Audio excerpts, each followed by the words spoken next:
DJ Amit Tiwari पहल।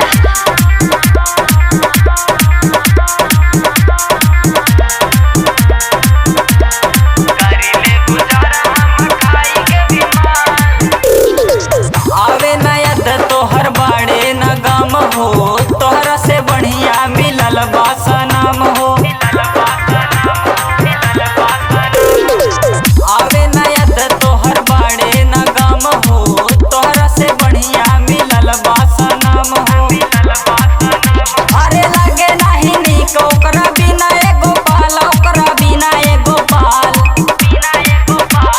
जहिया से गइल गोरी दिल से निकाल, करिले गुजारा हम खाई के बीमार। जहिया से गइल गोरी दिल से निकाल, करिले गुजारा हम खाई के बीमार। डीजे अमित तिवारी पहल।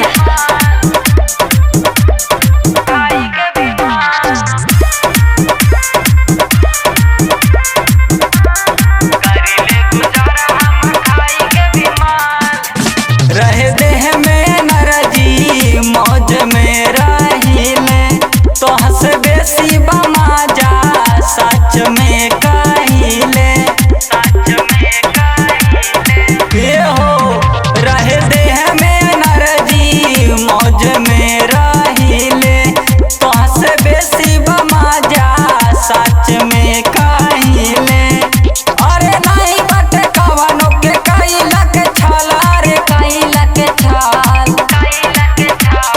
जहिया से गइल गोरी दिल से निकाल, करिले गुजारा हम खाई के बीमार। जहिया से गइल गोरी दिल से निकाल, करिले गुजारा हम खाई के बीमार। डीजे अमित तिवारी पहल।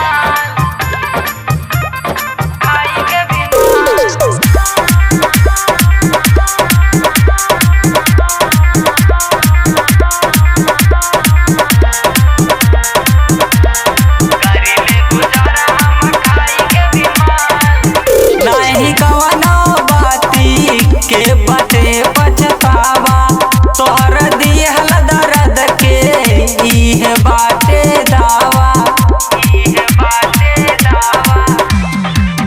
नहीं कवनो बाती के बटे पछतावा, तोहर दिहल दर्द के इहे बाटे दावा। अरे ये सनहिया के कैल सफल, अरे कैल सफल। जहिया से गइल गोरी दिल से निकाल, करिले गुजारा हम खाई के बीमार। जहिया से गइल गोरी दिल से निकाल, करिले गुजारा हम खाई के बीमार। बिमल बोलो जुबा केसरी।